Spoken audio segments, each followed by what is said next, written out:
Great. All right. So welcome everyone.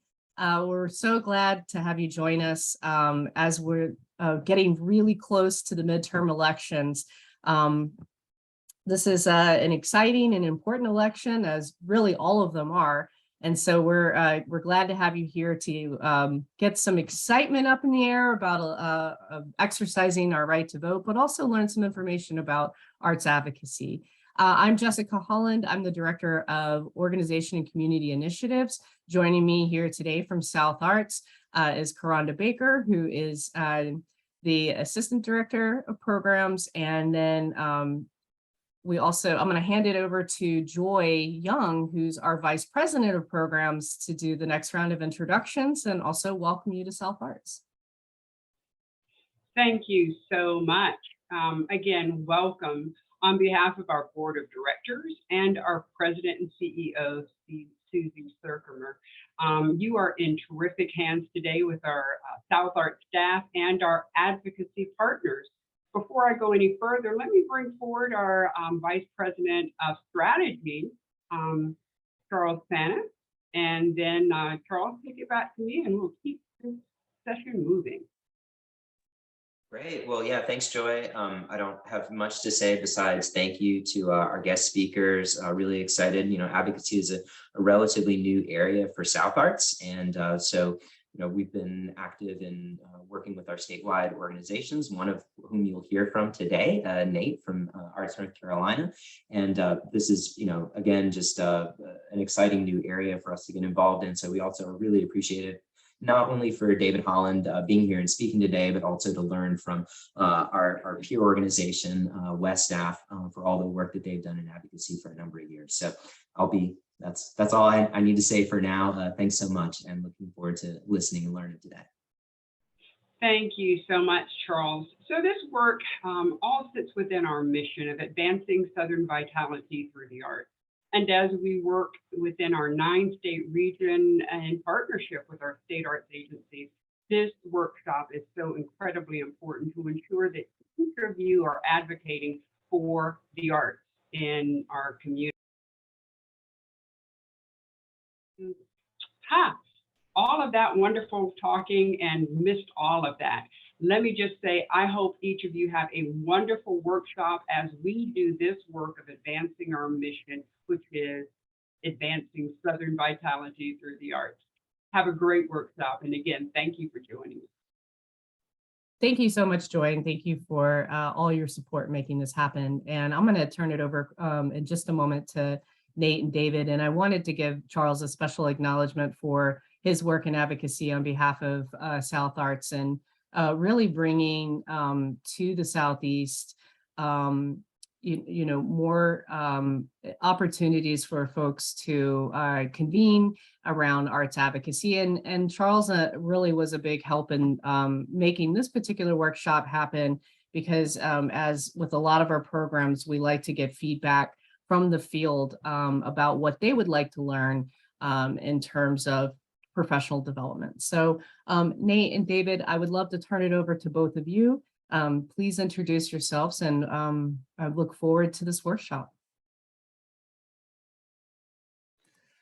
Great. Well, I guess, David, I'll go ahead and get things rolling, and I'll share my screen here in a second.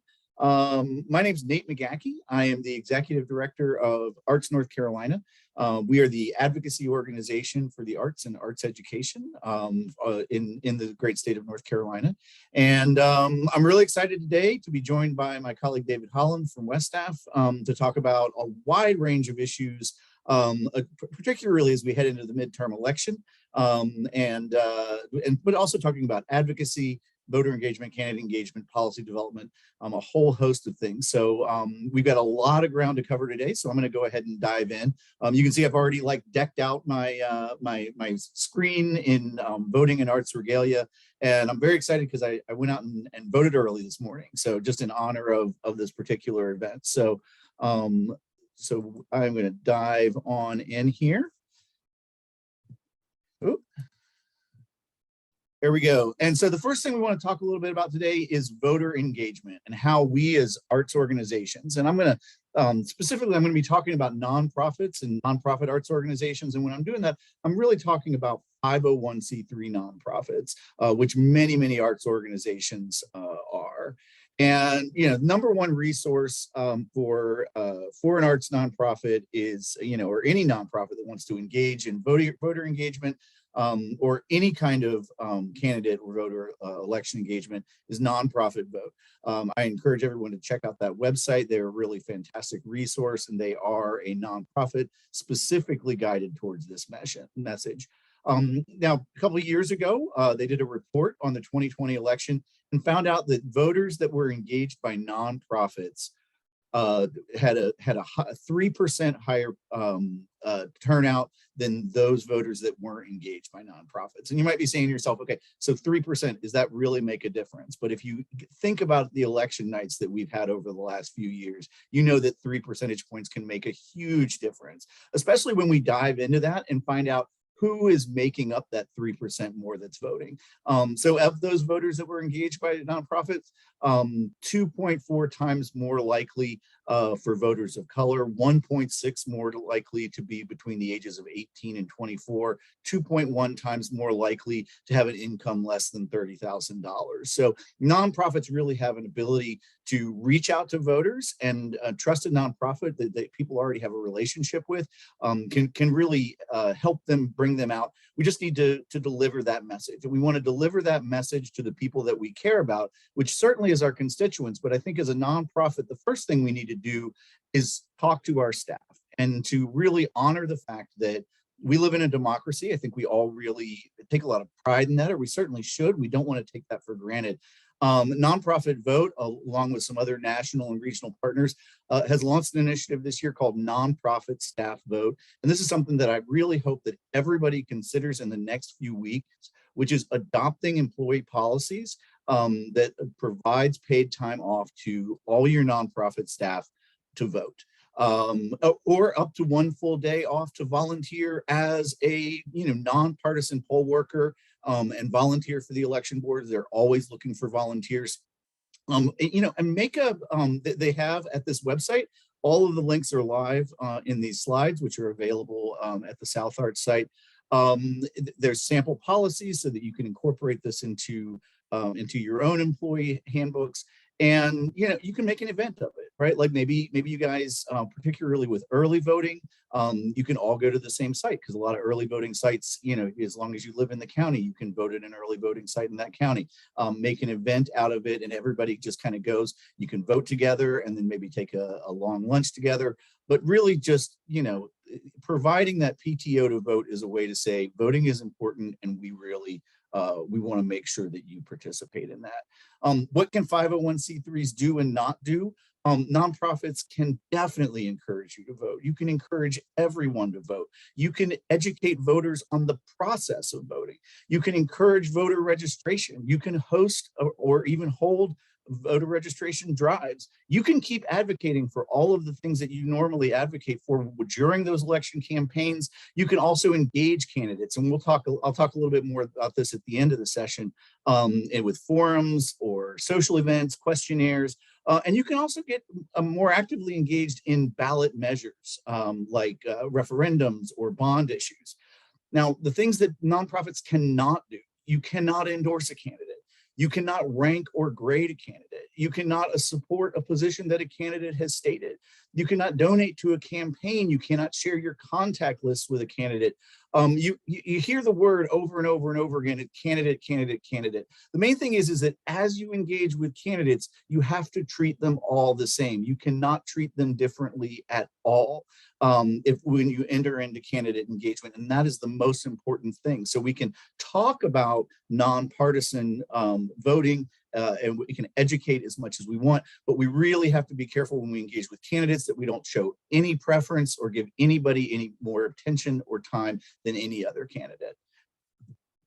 Now, certainly the election season is widely considered to be the time between Labor Day and then Election Day on that first Tuesday in November. So this is really the time where we need as arts organizations and nonprofits to remind people that the best way to make sure you vote is to have a plan. And that can involve lots of things, but just like anything else, is you have a plan that you're going to execute. You can put it on your calendar or set up your reminders. This is a way that we can make sure that we're that much more likely to vote, so that we don't get into that horror story of our car breaks down and we can't get to a polling place on election day. Certainly a few dates that you can advocate around. Voter registration deadline. Now, certainly these are going to be different in every state. And I'll show you some resources later on where you can find out where these deadlines and dates are in your state. Early voting is certainly a really fantastic way to go ahead and get that done, to set up some planning time for early voting as well. Or, you know, all of the dates and information around mail-in ballots, when you can start to request it, when your deadline to request it is, and when you have to have it postmarked, which is usually election day, and when it has to be received by. But with all of these dates, it can be really confusing to, you know, when does a nonprofit or when does an organization really want to engage in this? And so there's been a couple of voting holidays that have been created. One is, I think it happens the third Tuesday in September, National Voter Registration Day. It has a wonderful website with some really great tools and resources to make sure that anybody from any state can get registered and find out how to do that easily.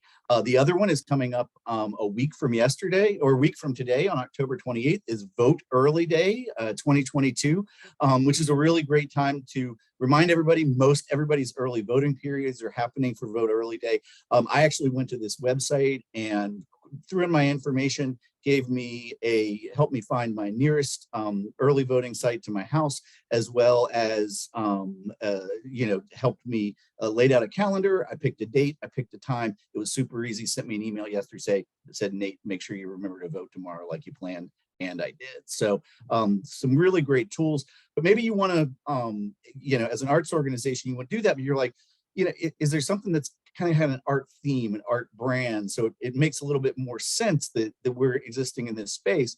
And Americans for the Arts Action Fund has provided just such a tool. And that's with their Arts Vote program.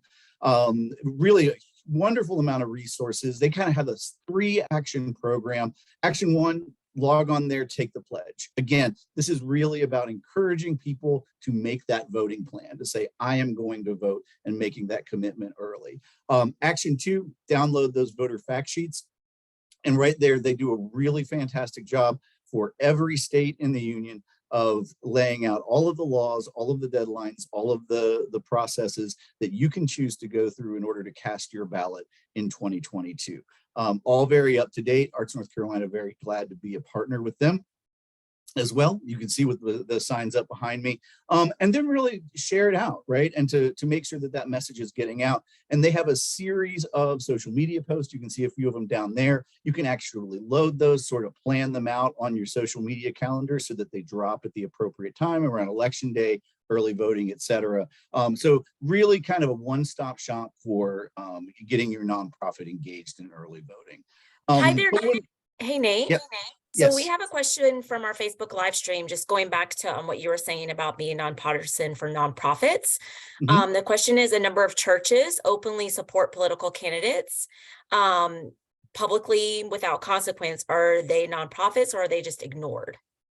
I think that there are there's a lot of effort around that to clarify that. I would say, based on my knowledge, is that those churches that are 501c3 nonprofits are in violation and can lose their nonprofit license because of the fact that they are endorsing candidates. What they might be doing is endorsing certain positions and maybe overtly showing favor, but they're walking a very dangerous line with that. And I certainly encourage nonprofit arts organizations to stay nonpartisan, entirely engaging in elections. Thank you. So the next thing you want to do is provide a few resources to be informed, right? Because the thing is that if you walk into your ballot and you don't know who you're going to vote for or what's going to be on that ballot, it can be a very confusing process. You might not even fill out the entire ballot. I am a massive proponent of websites like Ballot Ready and a huge, huge fan of Vote 411. This is kind of a one-stop shop. You can find out how to register to vote, tools to check your registration, find your nearest polling place or your early voting place, learn how to mail in vote. Also, it has all of the things that are going to be listed on your ballot. Just by entering your address, it'll provide you a sample ballot, as well as links to the websites and statements of positions from the candidates. And Vote 411 actually sends out surveys, and many candidates fill out those surveys. Vote 411 is actually driven by the League of Women Voters. So they've got state organizations, national organizations, regional and local organizations all across the country, and they push out those surveys. So it's a really great resource to connect for that. And then, I just emailed and texted my ballot selection. So when I was waiting in line this morning, I just kind of clicked on my little text link, sent me to my website with all my selections, and I could remember everybody that I decided to vote for a few nights ago when I was doing my election research. So these are some really great tools. Technology is so super helpful in helping us to decide who we want to vote for, so we don't get flooded with all the information and the ads during the football game. And lastly, get involved. You can get involved in voter registration drives. You can get involved with organizations that are local. League of Women Voters is another one, but there are state level and local level organizations that are doing get out the vote and voter registration in almost every community. Work with them, maybe host them in your gallery space or at your performance. It's a really great way to show that you can be a civic partner without pushing a political agenda. Voter education, exactly what we've been talking about, letting people know what's going on. And election advocacy is another one. I know League of Women Voters, again, does some really great work with gerrymandering, but you want to work with their local and state chapters to find out what's going on in your state in terms of election laws and what type of advocacy is needed. If you want to get involved, Headcount is another great organization, pushes voter registration at festivals and concerts, things like that. I believe it's an MTV founded nonprofit. When We All Vote is another place that you can get engaged. And it's a national organization, but certainly there's also going to be initiatives and organizations locally. I encourage you guys to get involved in that to get the word out and help people to vote, because this is a really great first step. But at the end of the day, voting is step one, right? Like, it's the least you can do to get engaged in the process, and it's really, really important. I want everyone to get out to the polls. But then the next level of that conversation is advocacy, right? And is having a little conversation after the election is over. So I'm going to run through a few advocacy basics before I hand it over to David and let him kind of talk through a few more points. So when we're talking about advocacy is support, is like general support for a cause or idea. That could be a policy, position, funding, whatever that is, for a person maybe. And it really is communication, and we're going to talk more about that communication in support of that broader cause or idea. While lobbying is more specific, specific action to influence a specific policy, a specific position. So I always use arts education, right? Like, arts education is good for student outcomes. Kids that are actively engaged in arts education programs score 100 points higher on their SATs and are considerably more likely to graduate from college and less likely to drop out of high school. But saying we should invest $10 million more in our state's arts education program, that's lobbying. The other is advocacy. And then there's activism, which is vigorous campaigning, right? Vigorous advocacy for policy, position, person, et cetera. Often it is advocacy that is sort of out there, it is loud, might make others uncomfortable. And we're going to talk a little bit more about where that can be appropriate as well. Kind of follows those that are working, nonstop around certain issues. Obviously, who are we advocating to? The people who are making the decisions, right? So a decision maker is just the person or the body of people with the authority over a particular outcome, a desired outcome. Often elected officials, but can be staff.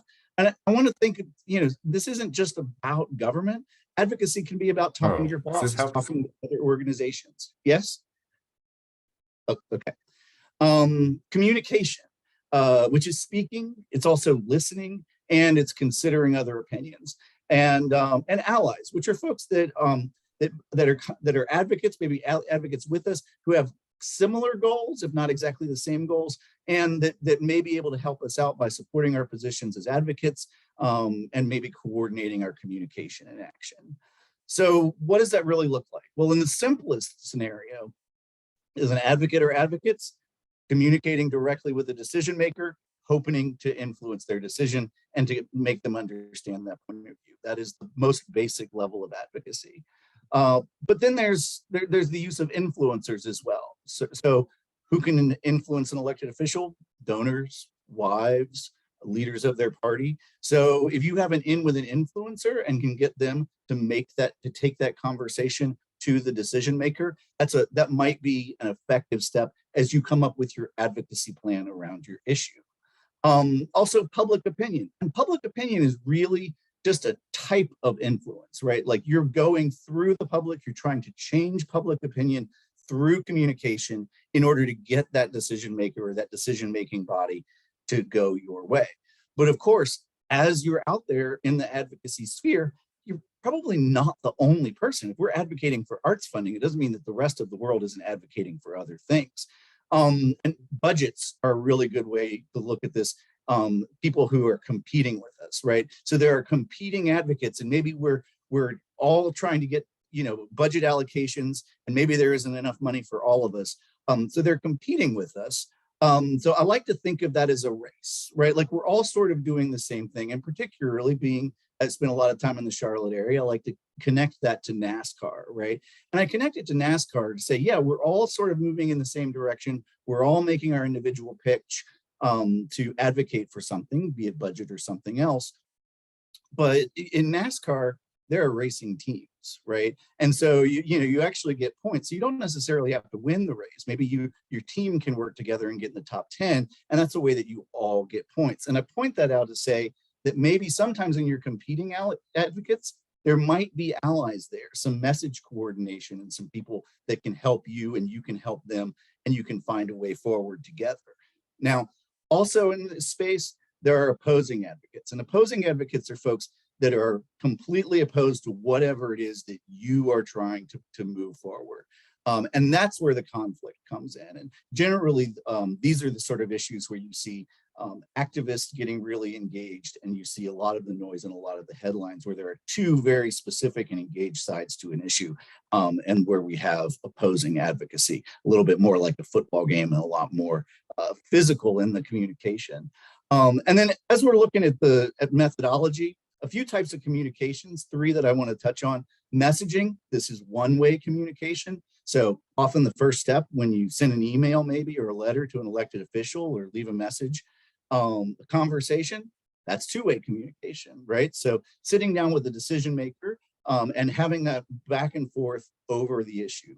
And conversation is a great way to build two relationships. And this is multiple conversations, multiple communications, and really approaching that with gratitude, friendliness, familiarity, and mutual respect. I always say, if you want to, if you're talking to a lawmaker, any decision maker, a boss, treat them like a friend and they will become one. And that's really the best way to move forward and to build a relationship, which is really the best way to advocate.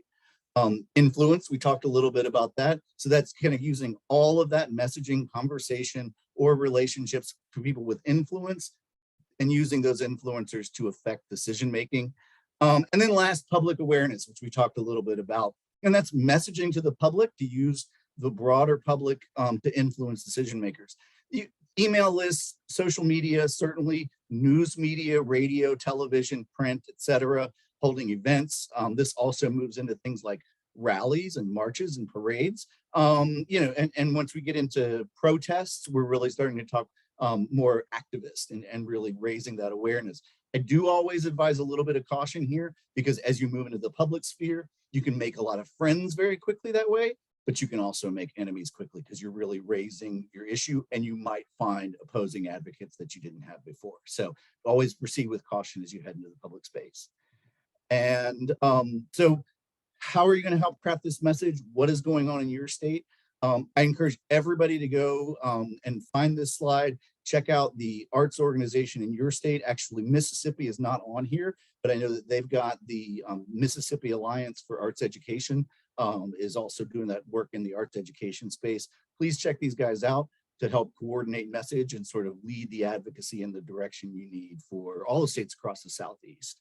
And with that, if I'm going to hand it on over to David and let him take over for a bit. All right, thanks, Nate. And I'll do a very brief introduction. I'm David Holland. I'm the Deputy Director of WESTAF, the Western States Arts Federation. WESTAF does a number of things. One of our focuses is on advocacy and policy. Within that, we focus on state advocacy within the 13 states and 3 Pacific jurisdictions in our region. We also do a number of services or provide a number of services for our state arts agency partners. And we host a range of conferences, summits, seminars, and other educational experiences and leadership programs that focus on advocacy, arts advocacy, and cultural policy. And with that, I'll get into it and continue from what Nate left off with. So I'm going to go a little bit into the advocacy do's and don'ts, like the practices that we need to keep in mind. We know that a lot of arts and cultural organizations feel that advocacy is something that they cannot or should not be involved in. But really, even according to the IRS, which really sets the rules around these activities, arts nonprofits can take positions, and many of us do that. For example, you might issue a public statement around an issue of concern for you or in your community, and that is within the scope of what you're allowed to do within the IRS rules. You can get involved in public policy, and you can do so without lobbying. So having community meetings to discuss pertinent community issues and policy issues, having forums or webinars or seminars focused on discussing different policy issues is also in scope. Next slide. So arts nonprofits can and do lobby as well. And I think it's important to understand this because, again, many organizations feel that they are not allowed to lobby, and that isn't actually the case. It is subject to limitations, and those limitations are largely speaking set by your budget size. And I'll put a link in the chat. I'm not gonna go into this in a lot of detail, and I would advise anyone around these particular rules to seek advice. And I'll go through the things that constitute lobbying that you're allowed to do. So you can ask an elected official to support or oppose a bill. You can ask them to vote for it. In fact, you can ask them to endorse it, co-sponsor it, or those kinds of things. And those are all activities that are currently happening and that many arts nonprofits, especially service organizations, but not only in our field, are currently doing. You can ask members of the public to contact their elected officials to urge votes for or against a specific bill. That is allowable. It is lobbying. You can testify in support of a specific legislative decision, like, for example, in a legislative committee. You can endorse a bill or circulate or sign a petition. Those things are allowable too. And you can also contract a lobbyist, which some arts and cultural nonprofit organizations, in fact, do. WESTAF is engaged in all of these activities, and we do report on our lobbying activities to the IRS.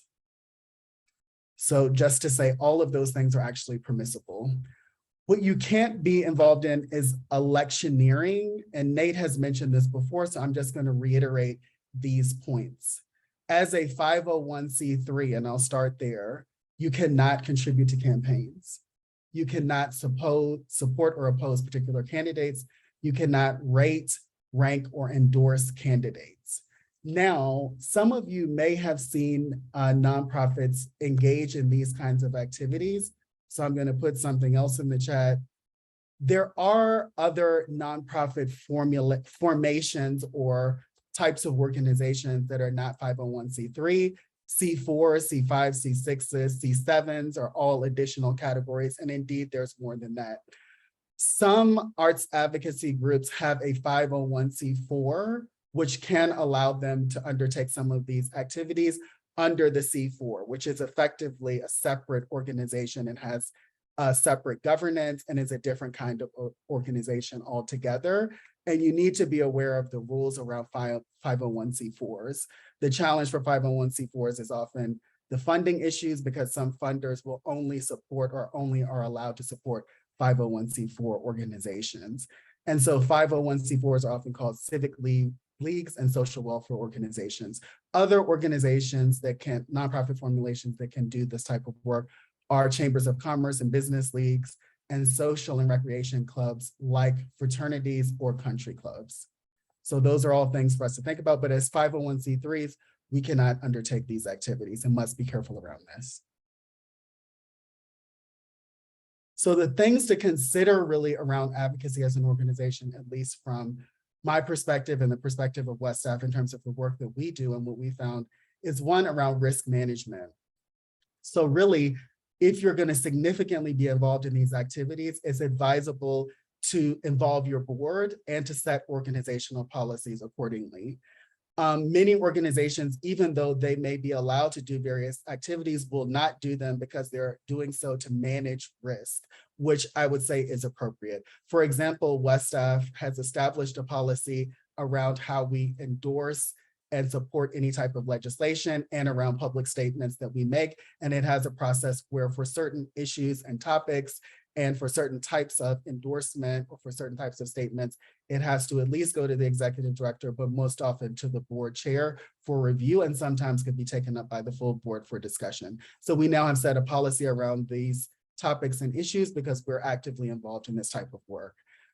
If you're significantly involved, the 501H rather election for the IRS is important to you, and I put a link in the chat. What that does is allows you to report on your lobbying activities so that you can be certain about where you stand with the IRS. And that again is when your activities become significant, it's important to do this type of work. So again, you can have that certainty and can manage risk. Another thing is that private citizens can take action, like all of us as individual human beings and members of these organizations will be voters. Some of us are very politically engaged and all of that. The most important thing to recognize is that that is in your role as a private citizen, but using the resources of your organization, the communications channels of your organization, the email lists of your organization, and using your position within your organization for those purposes is something that we have to manage carefully and technically are not supposed to be involved in. But really for leaders of organizations, this often proves to be a challenge, and people could be putting their organizations at risk depending on how they are relating to these issues. Again, these are conversations that we have within our organization at WESTAF, and again, in which there has been discussion among our board about how to appropriately respond to certain opportunities. For example, some of you may be invited to be part of some type of group by a candidate that may be on a specific issue or topic, including arts and culture. And the thing about those kinds of opportunities is to understand how you are taking on that type of role, and that really it is in your role as a private citizen and not in your role as a representative of your organization. Next slide. So now we're gonna take a step back and we're gonna actually go through an activity in a second. Before that, I'm gonna take you through a little bit of information to kind of provide context for that. But we're gonna do some very kind of quick power mapping of the group that is assembled here today. One of the things that Nate and I talked about as we were planning this is that voting is fundamental, voting is important, voting is foundational, but there's many more active ways of engaging in the policy process and in the political process. We're mostly focused on the policy process in this conversation. And so we want to provide a framework for you to begin to think about the ways that you want to show up in this space. Next slide.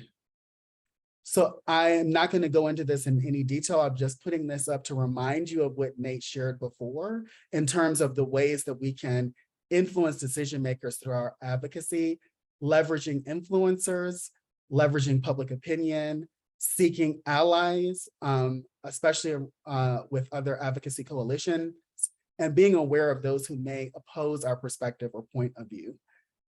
Next slide. So I'll show you what power mapping is traditionally, and it's a particular approach. And so there's an x-axis and y-axis. Sometimes it's much more sophisticated than this, but this is a relatively simple version that allows us to talk through some fundamentals. So one thing is around your support or opposition to an issue is one axis, the horizontal axis here. And the other axis is how powerful you are. And typically in power mapping, this is the exercise. Who supports the issue you support, who opposes the issue you support, who has power, who doesn't. Therefore, who do you need to influence? Who do you need to oppose or have an effective opposition to their organized perspective around an issue or topic? This is in many ways like a very a structure that is bounded in power relations and power dynamics and conflict. That isn't necessarily the only way that we need to think about how we map our power relationships with regard to advocacy. And I think especially in arts and culture, although there will be differences of opinion on a number of issues, we don't necessarily need to organize ourselves around conflict and dominance. So we'll go on to the next slide. So before we go into this exercise, returning to this notion of what our different roles can be, which Nate covered a bit in his points, we can be involved in policymaking. And in a moment, I'm going to ask you to consider the degree to which you're involved in policymaking, advocacy, or activism, primarily in your work and how you show up. So policymaking, if you serve in an elected office, like on a school board, then you're involved in policymaking. If you're on the commission or council for a local or state arts agency or other government agency, you're involved in policymaking. There are other ways in which you could be involved in policymaking as well, but these are just examples to get us started. With advocacy, really, if you're meeting with elected officials to discuss issues, if you're submitting coalition letters or signing on to them with general policy recommendations, in a lot of ways, you're doing advocacy. This can, as it becomes more focused and precise on a specific bill, piece of legislation, ballot measure, et cetera, become lobbying. And then activism, if you're organizing people to take action, to rally, to march, to protest, to attend public meetings and demand change or action, if you're participating in these activities or organizing people to do these activities, then typically speaking, you're involved in activism. Nate mentioned that activism can make people uncomfortable or groups of people uncomfortable. That doesn't mean that it's bad. And I think certainly with our conversations in the field around equity, often activism around equity makes people feel uncomfortable. Activism around a range of issues makes people feel uncomfortable. Again, that doesn't make it bad or something that should be avoided. There are some arts and cultural organizations that a very key strand of their work is in activism and supporting artists that are activists as well. So that is a strand of our work in the work of arts and culture. All of us, I'm sure, can readily think of examples of artists that have been engaged in activism. So it's not something to necessarily eschew or avoid, but it may or may not be appropriate with the culture and environment and particular mission and context for your own organization. Next slide. So Nate mentioned influence and influencers. I've mentioned power. I'll say that the way I use influence here is meant to convey what people often mean when they talk about power. But words are important and meaningful. And influence in a lot of ways is what we seek and what we're seeking, especially in our roles as organizations and within the roles of our institutions or organizations in this field and in society at large. So many of you may have seen this. It's discussed a lot in a nonprofit context currently, and I won't go through it a lot, but it is relevant to the work of advocacy. And again, in a moment, I'm going to ask you all to think about your role in terms of policymaking, advocacy, and activism, but also your level of influence, the level of influence that you feel that you have on the policy environment. So there's power with, we'll talk about that first. And that's really the ability to make decisions collectively. That's often exemplified in advocacy in terms of coalition building and how we come together around sets of issues, how we come together to make decisions as a collective. There's power two, which is an ability to affect change. And indeed, citizen education, leadership development for advocacy, if you're involved in voter education, all of that is developing and supporting, enhancing people's ability to affect change. There's power within, which is the ability to draw on self-knowledge and agency to affect change. So some people would talk about this as empowerment. That is a word that has often been used. Individual storytelling and advocacy is part of this. So if you were to meet with an elected official, of course, you may be sharing with them data, et cetera, et cetera. Often they want to hear about your experiences directly, the experiences of your constituents and communities that you care about. That individual storytelling is actually very powerful in influencing decision makers to make particular decisions, and is part of the calculus that they make around that. Similarly, you will be doing this in your appeals, I imagine, to donors, et cetera, leaning on emotion, individual storytelling to connect with people and their desire to support change. Then there's power over, which is the ability to make decisions that affect others. And indeed, like often in this construct, this is looked at negatively, similar to how activism as being something that makes people feel uncomfortable is viewed negatively. Power over doesn't have to be negative and is a reality. Many of us in our roles within our organizations actually do have the ability to make decisions that affect others directly within our organizations and within our communities. The thing to avoid in this, and often how power over is expressed, is in terms of dominance and abuse of power, which we want to avoid. Next slide. So we're going to do this exercise now, and we're going to take a little bit of time. I'm probably going to give you 10 minutes, I imagine, maybe less, depending on how quickly you do this, to move through it. This is going to assess our individual level of influence, but also show us where our power lies collectively. We're going to use a Jamboard. I'm going to put the link to the Jamboard in the chat. This is a creative activity. It's not about right or wrong. If you do not have a Gmail account, you will not be able to do it. So I'll let you know that. And I can see all of the animals entering this. If you haven't used Jamboard, I'll do a little bit of setting this up for you. So on the left-hand side, when you enter the Jamboard, you're gonna see a pen, you're gonna see an eraser, you're gonna see a select, you're gonna see a sticky note, you're gonna see a little black square with a mountain range on it that's adding an image. You're gonna see a circle, you're gonna see a text box. So any of these you can use. What I would recommend is that you use a sticky note. And if you click on the sticky note, on the left, it's the fourth icon down. You can choose your color and you can write something in. So I will put myself first, and I will position myself on the slide. And that is basically a demonstration of how you can do this. There are two slides because there may be a number of us who are participating in this activity simultaneously. So we just want to provide enough space so that people can see, people have space to add their items. If you wanted to use an image or your logo, you could do something like that.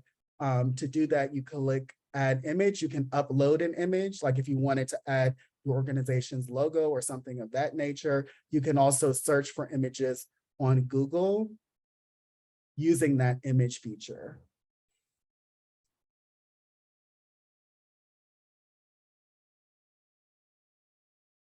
Thanks, Nate. And this basically just, again, describes this exercise and again, gives you those examples again that I spoke about before in terms of what policy making, what we mean by that, advocacy and activism.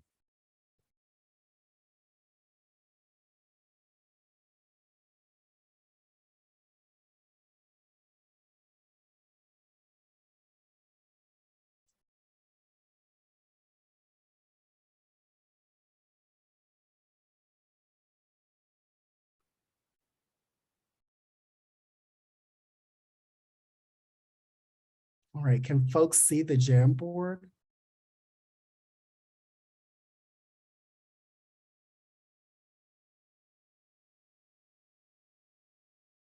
Yes, we can see your screen share. We can see people adding their Post-it notes in real time. Fabulous.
David, while we're doing this, I'll just voice a comment from Jessica that's in the chat.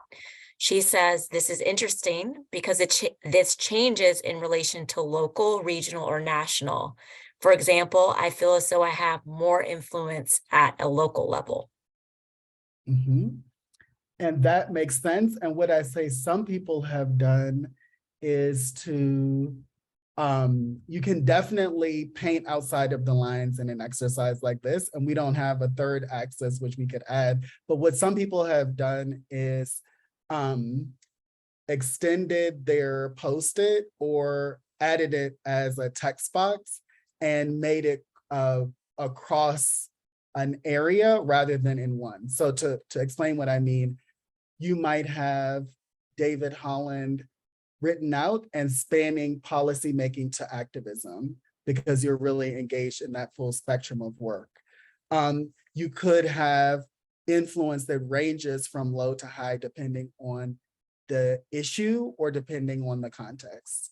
So those are ways that you can creatively approach it, but that makes sense. There's also a way that you could approach your level of influence by thinking about across the different levels of this work or spaces within this work, where does your influence truly lie?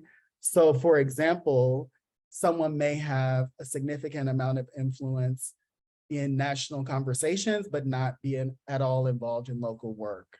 And so then you might come toward the middle of the vertical axis between high and low. So just giving you some creative ideas. Again, this is a creative exercise, think outside the box. And it is possible to span different activities and different levels of influence for sure.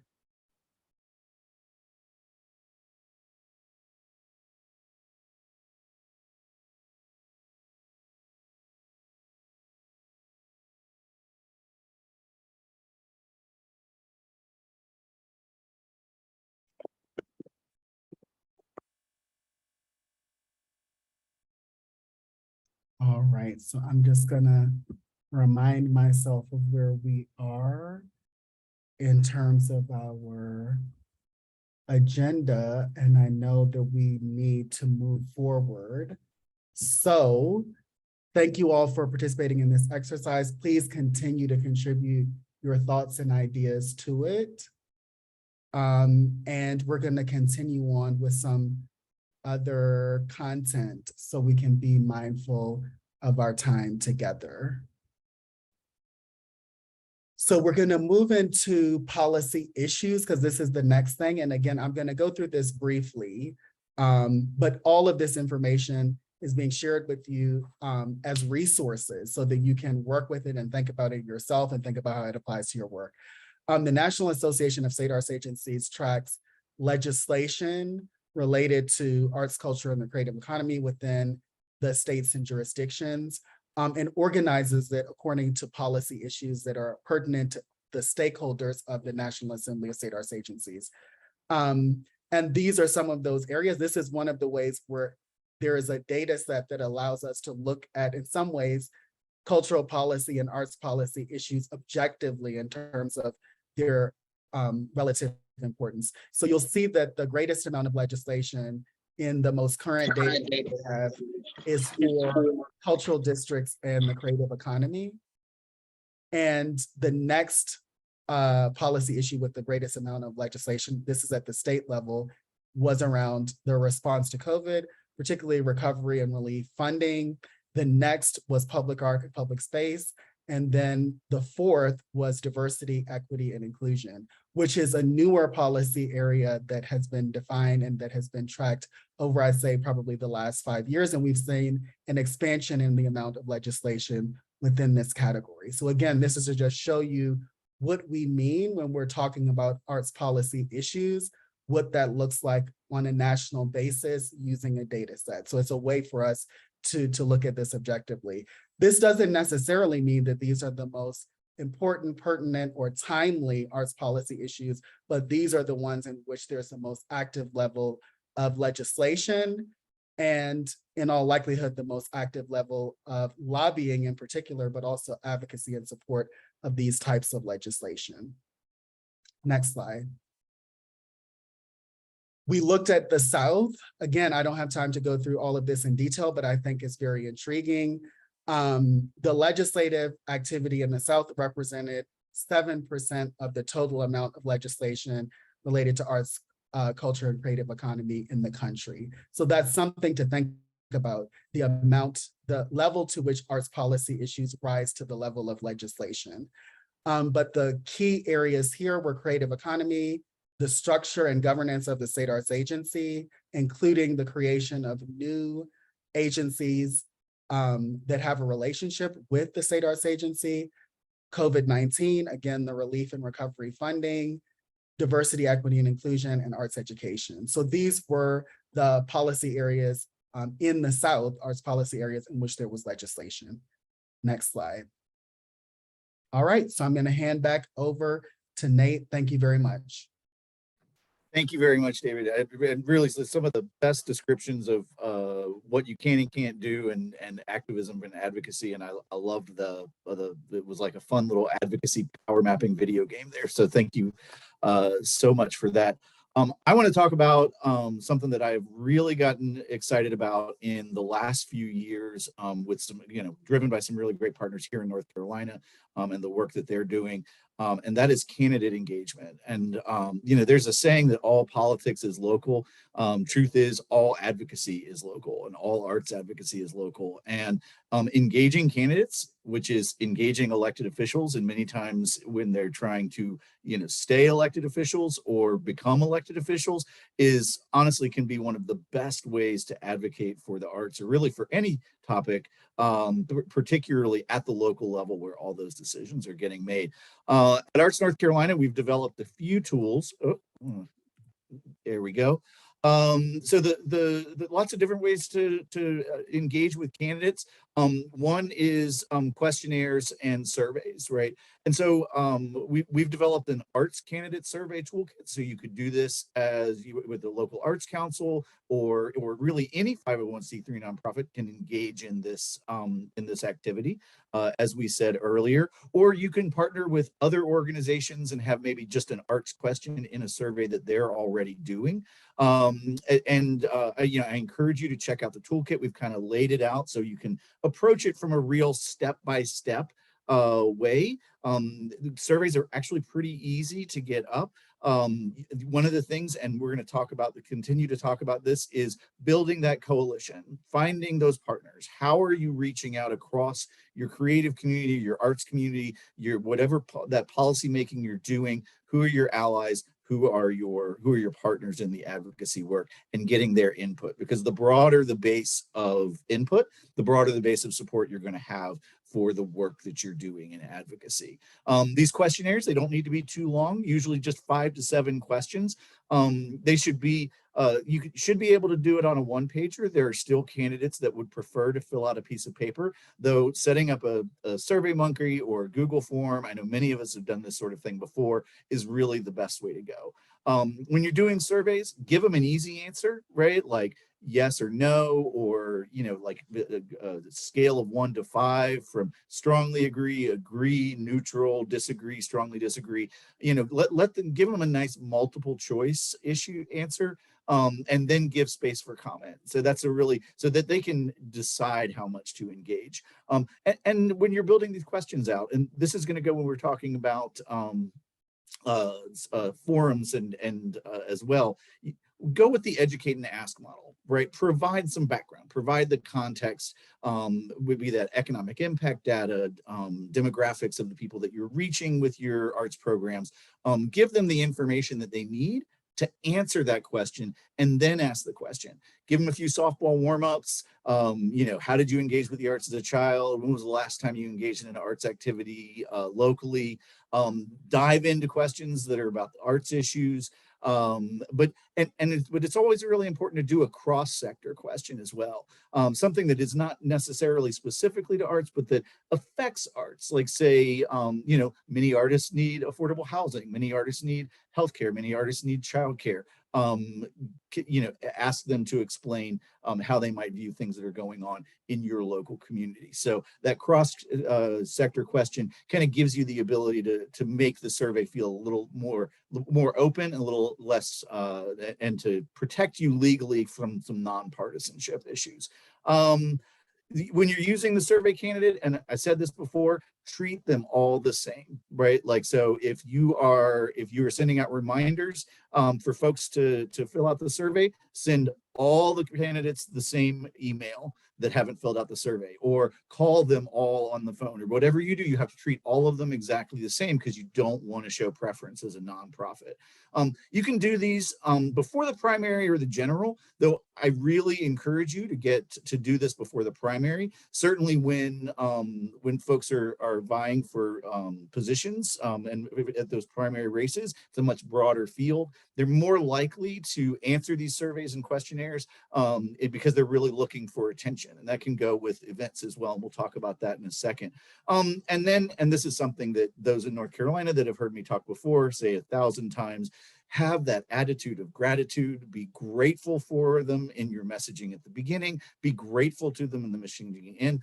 Say thank you a million times along the way. You cannot be grateful enough for those that are working with you, for the candidates and the people that are helping you get the word out, because you want to spread the word. You want to get, once you bring these candidates in, make sure that you are getting it up on your website before early voting starts, either at the primary or the general election. That way folks have access to this information, you know, and spread the word, use emails, social media, tap into those arts partners, and you know, press releases, contact the media, let them know that that is out there. It's really key to make sure that you're using these questionnaires and connecting them out to voters, because that's what's important to the candidates, and that's how they're going to do it. Again, never, ever, ever rate, rank, or show any sort of preference for any candidate in any way. Even if you really, really like the candidate, you have to just be completely neutral at all times. Moving on from candidate surveys, another way that you can come into this is candidate events and forums. And I'll actually skip down to the bottom there and talk a little bit about the types of event. If you don't want to dive into all of the questions and the, you know, the thought of having timekeepers and a moderator and all of these things, then do it as a meet and greet, right? Like there's an easier way to have this. You can also do forums, and forums is where all the candidates get asked questions, and they have the same opportunity and the same time to respond to those questions, or debates. And the difference between a forum or a town hall and a debate is really that the debate, the candidates have a chance to sort of go back and forth a little bit and respond to one another. Though honestly, I don't necessarily think at the local level you need debates. I think forums or meet and greets is a fantastic way to really engage candidates, city, county, school board, or even state representatives. Takes a little longer to plan the event, particularly if you have to get those questions out. And you want to build that coalition of partners across your community, because you got to drive some attendance to this as well. Turnout is so key when we're talking about these candidate events, because that is what you bring to the candidate, is connection to voter. So it really is important to treat everybody equally, but to make sure that your creative community is coming out. And the same kind of approach to the questions, educate and ask, warm-ups, arts issues, and at least one cross sector. That's how to go about that. When you're having the event, and this is key as to whether or not you're having a town hall, a forum type event, or just a meet and greet, take 5, maybe 10 minutes and do a presentation about the arts in your community, the projects that your arts community has been working on, the economic and social and civic impact that they've had across the entire community. Make that part of the conversation by getting that information into the room, either at the top before the town hall forum begins, or at the top just before the meet and greet begins, or as the meet and greet is happening. And again, treating everybody equal, getting these events out in the primary, again, more likely to get folks engaged. Doing both can be really effective as well. And we'll talk a little bit about that. I want to touch on a few great examples here in North Carolina.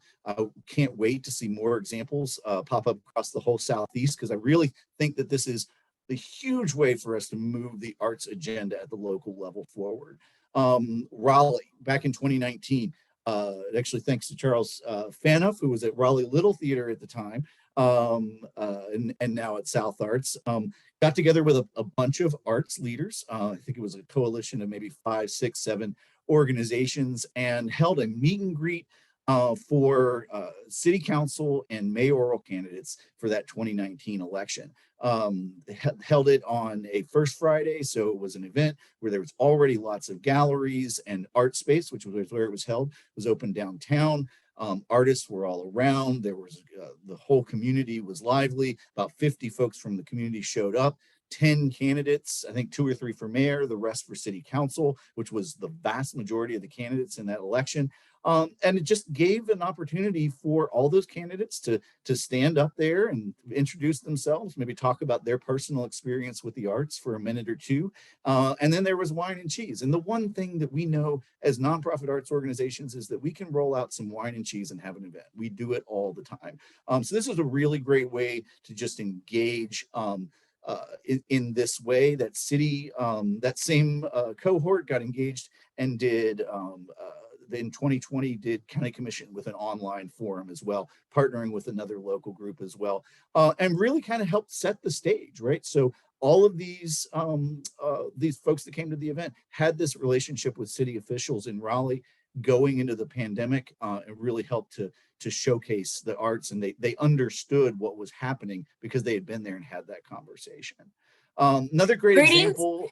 Greetings, Nate. Yep. Before you jump into this example, just Sure. a little bit of a clarification question in the chat Sure. from Patricia, who's asking, is it okay to still do a forum or like an event like you're talking about, even if not all the candidates participate, as long as they are all asked invited? So if you could just clarify that a little bit, please. Absolutely. So yes, you most certainly can do a forum with who shows up, who accepts the invitation, as long as everybody was invited and everybody was invited the same way. As a matter of fact, and I get into a little bit more in the toolkit, when you follow up, it might be a good idea to say, here are the candidates that have already confirmed. would you please confirm your attendance in the forum as well? So yes, if you've got 2 candidates in the race or 3 candidates in the race and only one shows up, then that says a lot. And that's how those candidates are planning to do it. It is certainly just have to be very careful that even when candidates don't show up, that you don't show any favoritism towards the candidates that do show up. That's sort of cooked into the pudding. Great. So talking a little bit about Wilmington, and these first photos of this event are actually from February of 2020, right? The things we did not know and that were about to happen in February of 20. But the Arts Council of Wilmington, led by Rhonda Bellamy, held a candidate forum, and she did exactly what we were talking about. She gave a 5 to 7 minute presentation, talked about all of the data and the impact that they had in New Hanover County, and then did that before the primary election. Had the vast majority, I think all but one of the county commission candidates came out to this event. They got questions not only from Rhonda, but also some members of the audience came up and asked some questions. I think she had screened them to make sure that they were going to be appropriate questions a little bit, and had this event.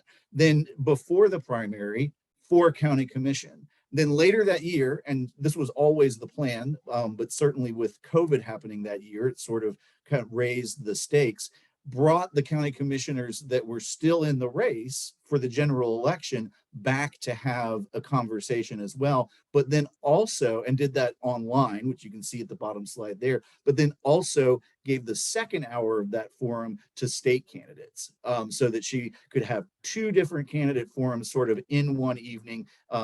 She did that on the Zoom platform and broadcasted out over Facebook.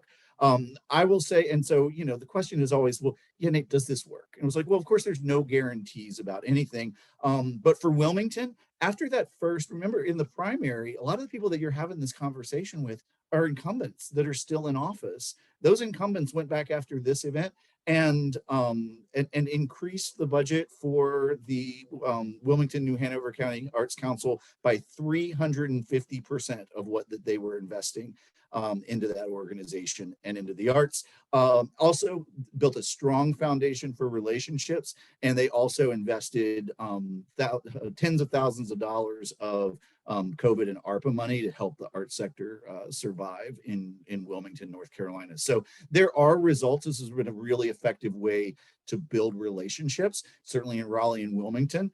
And the last example I want to touch on is Asheville, which we'll call the everything approach. Been very active here in 2022. Asheville Area Arts Council a few years back got together and decided to form an arts coalition, right? So really building a coalition across not only the nonprofit sector, but the entire creative economy. And there were 10 different committees that were formed, each with a committee chair, dealing with the topic of equity in the arts, but then also in all these other 9 areas across the entire creative economy: arts education, nonprofits, manufacturing, publishing. You see it there, right? It was all of these folks. Then these committee members went out and engaged their communities so that the entire creative economy across Asheville was engaging in a conversation about what was needed for that economy. Now, the Arts Council also then did some work, put together 2 different reports on creative jobs. And within that, they did one for 15 and 19, sort of a pre-pandemic report, and then the other was 19 and 20. So more recently, showed the effects of the pandemic across that. Taking all that data, all this input, all this buy-in, and came together to create a policy platform that represented the entire arts and creative sector across the Asheville and Buncombe County area. Then moving into 2022, sent out that questionnaire survey in the primary, and then this past month held 3 separate candidate events on the stage at the Diane Wortham Theater one for county candidates, county commission candidates, one for state level candidates, and one for city council and mayoral candidates. And all of those were picked up by local press. So it wasn't just getting to the folks that came out for those events, but that message was, use those connections to get that out into the press so that the broader population was seeing these images and reading about how these candidates were engaging with the arts. So how did that work out for them? County arts funding in 2021, $15,000 in Buncombe County. 2022, $180,000. I think 50,000 of that was ARPA funds one time, but 130 of that is likely slated to be recurring in that local community from a community that was the local government was only investing 15,000. So you can see how building these relationships and having this conversation, it can be a little bit of work, right? Like we know planning events and having these, putting stuff like this together can cause work, but with huge community buy-in, coordinated effort, and really engaging candidates and engaging elected officials before they're elected officials, we can see some very real results. And so with that, I'm going to stop my screen share and see if there are any questions for me or David.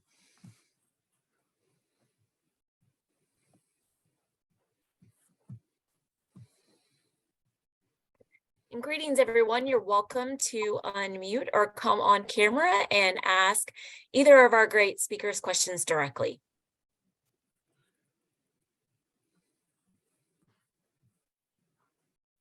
I have a quick question. Jessica from South Arts. So I know we've talked a lot about candidate engagement. Are there any guidelines for engaging elected officials outside of that sort of election period? In the past, working with the nonprofit arts organization, I've had elected officials offer to do things like pay for a meet and greet between like the committee and artists. And of course, this was not during an election cycle, but are there any sort of hard and fast differences between engaging those elected officials during a non-election cycle versus an election cycle? David, you want to take that one? Yeah, I can. I'd say that's really the crux of the matter. The greatest amount of prohibition is around elections. Influencing elections, which is seen to then therefore be partisan, is essentially what we have to avoid. But there are lots of ways to engage elected officials, and indeed we should be doing this to do what Nate was talking about, build relationships with them. So meeting with them, attending committees, legislators can come to and often do events at nonprofits and make introductions, talk about their support for arts and culture, and do all of those other kinds of things. Those kinds of things are most definitely allowed. Many like congressional offices and state legislative offices will be able to provide you a list of all the things that they can do. They can write letters in support of activities that you're doing, in support of investment in activities that you're doing, and a whole range of other activities. There's lots of ways to engage legislators beyond asking them to vote on an issue, endorse an issue, sponsor an issue, or around an election cycle. And really all of those other mechanisms are important to developing the relationship such that when you need their vote on something, or for them to endorse something or co-sponsor something, or even introduce something that you're interested in, that you have the sufficient relationship capital to be able to ask them to do that and have them do it. And I'll just add to that as an example, I talked about Arts Vote at Arts Action Fund, which is a 501c4. So they can rate and rank candidates because they are 501c4, like David suggested.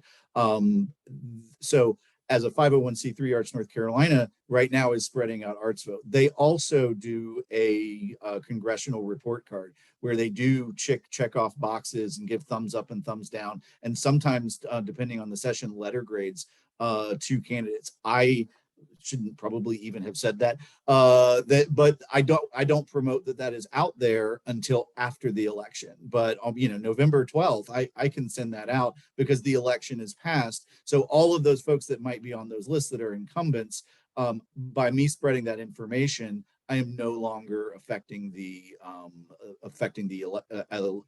outcome of the election. So then it just becomes riskier and riskier the closer we get to a primary in 2 years. So it is sort of that risk continuum as you get closer to an election. So spreading that type of information is really great to do right after an election. Thank you so much. Lizzie has her hand raised. Yep. Hi, thank you so much. I'm wondering if you could just speak a little bit about the difference between lobbying, but just advocating for the importance of allocating funds for the arts and culture sector. Thank you. Sure. I mean, I think that, I mean, you can advocate for the importance of the sector and the impact of the sector as much as you want, right? Lobbying is that moment where you say, we need to invest more funding in that.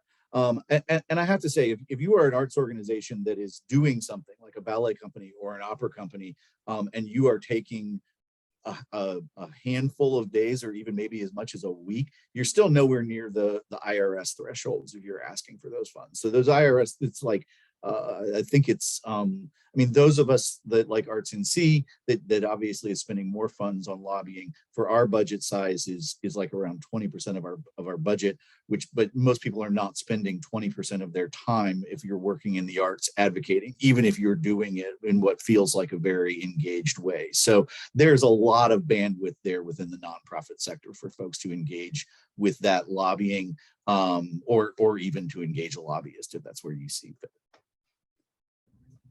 I'll just say one thing about this, because it comes up often in conversations with state arts advocacy organizations and the coalitions that they represent.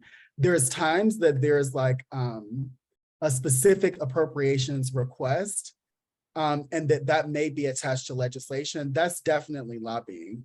Saying we want to see an increase in public investment in arts and culture for XYZ to enhance arts education experiences, to support creative jobs, et cetera, et cetera. All of that is advocacy. Really with lobbying, what you're getting to is the specificity and it being around a particular piece of legislation, which is up to and including an appropriations bill. When you're reaching out to a legislator to say, vote in favor of this dollar amount for arts and culture that is going to be included in this appropriation, that's definitely lobbying. But there's a lot of advocacy that precedes that.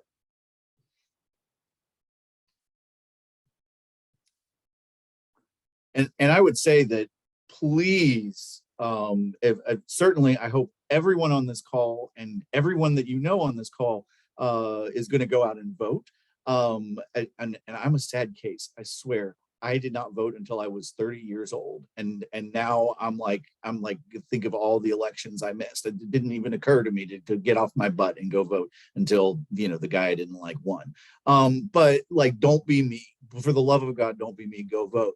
But then engage in the advocacy work. And if you're not familiar with that space, I'm pretty sure that all of the organizations, or at least most of the organizations in the states across the Southeast, have some kind of advocacy day. And that's a really great way to come out, engage. A lot of them have online options now to get your feet wet. To do that with a group of people is a really good way to enter into this space. And you're not going to come anywhere near that lobbying threshold as a 501c3 employee. Yeah. To put this in context, I'll say that for an arts nonprofit, WESTAF has a funding program where we support advocacy. And even with that funding program and the other work that we do within the organization and having a whole department devoted to it, we did not anywhere approach meeting the threshold for our organization. Like if you think about it, like beyond arts and culture, the organizations that are actively involved in environmental movement, other areas of policy, the amounts that they're spending, even on representation in terms of lobbyists, are much larger than what I believe anyone is spending in arts and culture, and they're not reaching their thresholds.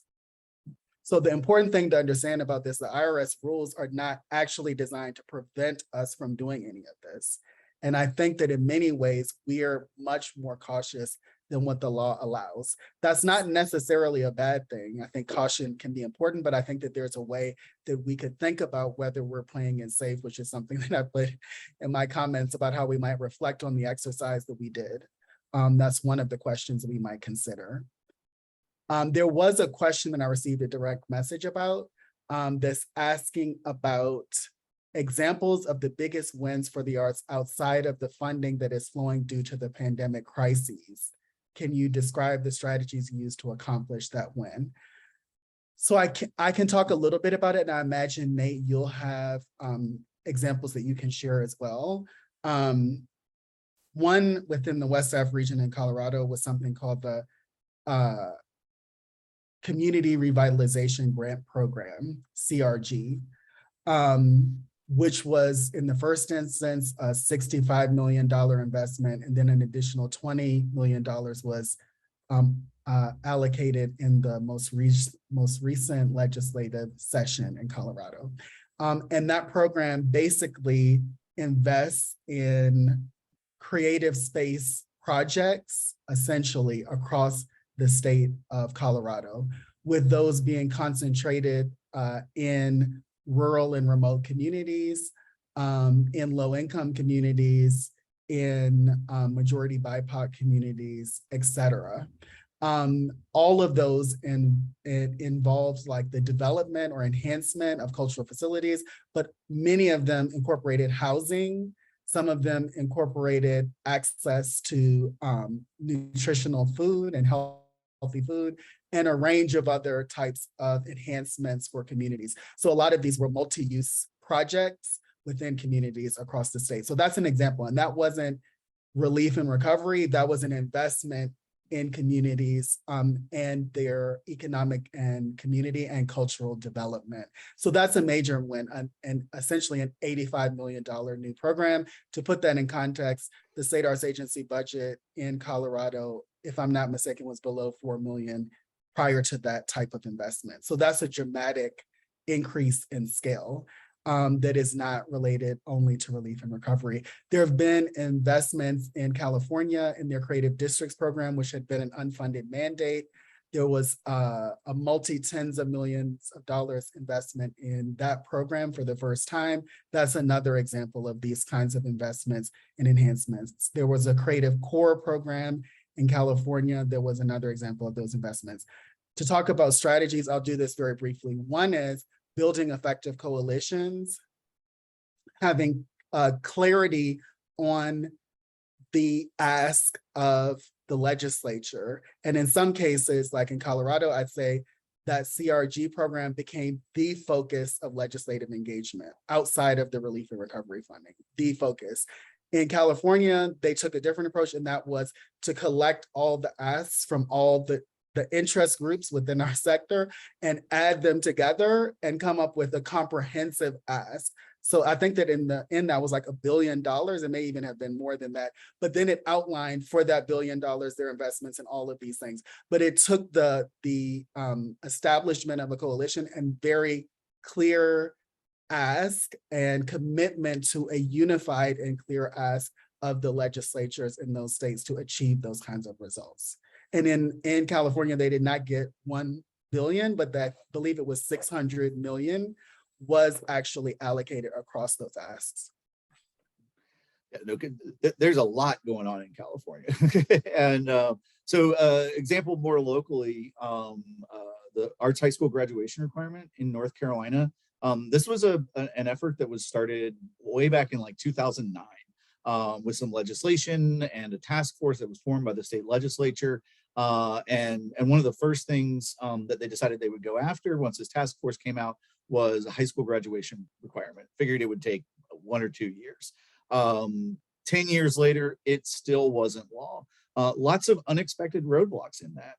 Didn't stop to get the buy-in from the teachers before the advocacy started for the thing. There were actually a lot of teachers opposed to the high school graduation requirement because they were thinking it was going to negatively impact their enrollment and how things function within high schools. There were lots of compromise and discussions along the way. So part of that was building an education program and really engaging with the teacher groups so that they all understood exactly what the bill would and wouldn't do. Then also engaging with elected officials. About 5 years ago, around the time I came on, we started an arts caucus at the North Carolina General Assembly. It had both a Republican and Democrat chair in the House and a Republican and Democrat chair in the Senate. And so the two chairs in the House had both in the previous session filed what the bill for the graduation requirement. They refiled it again when the new session started. But then at that first coalition meeting, the Democrat and Republican chairs from the Senate filed a mirror bill. So now there was, and the Republican chair was actually the chair of the Education Committee as well in the Senate. So now there was this bipartisan, bicameral support, and it had always stalled on the Senate side for this piece of legislation. And it actually finally in 2020 found its way and became part of the budget legislation and passed. So the class of 8th graders entering, the 6th graders, the students entering 6th grade this year will be the first class that will graduate with a credit requirement for the arts to graduate from high school. So we're really excited about that. Again, thought it was going to be a short one, turned into a longer one. But now that infrastructure is there, those coalitions among teachers and the caucus is there. So now we're starting to do some research and have conversations around K-5 arts education and some requirements around that as well. So you can start building on those connections and those coalitions once they're in place.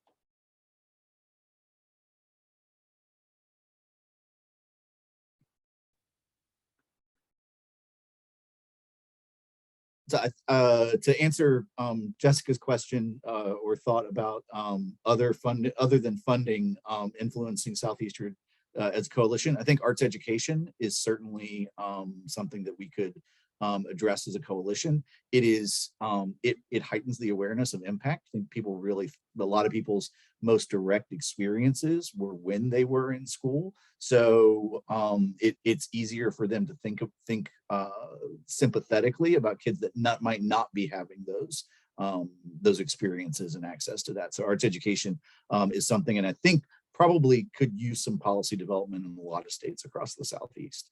Additionally, state legislation changing language and opening up more both state and federal funding to be used for community development or economic development project. Simple bills to write because it's just changing a few words around. But and this is another piece of legislation that we're considering, by changing a few words in a piece of legislation and building a movement around it, then we also heighten awareness in the arts community about accessing different uses of funds as well.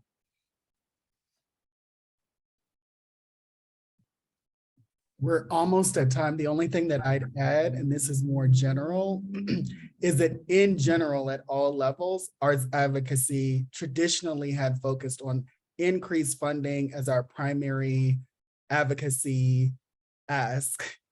Increased funding without being tied to specific policy objectives like arts education, like community and economic development, objectives that could be achieved through, for example, creative districts, or even better kinds of investments. Without it being tied to something specific, it's very difficult to see substantial increases in investment, because one of the first questions that legislators ask is essentially to what end and how does this support our broader policy agenda?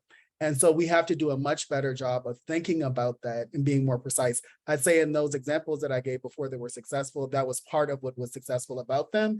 They did not ask for a $50 million increase in the state arts agency budget.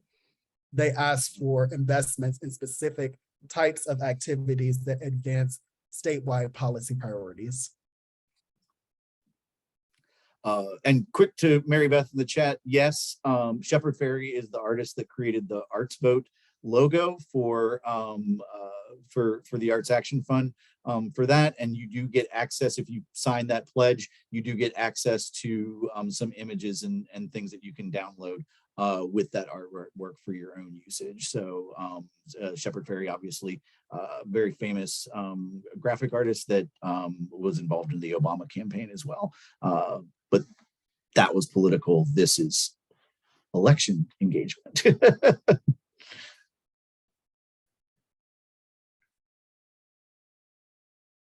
Well, we are now at 1:31.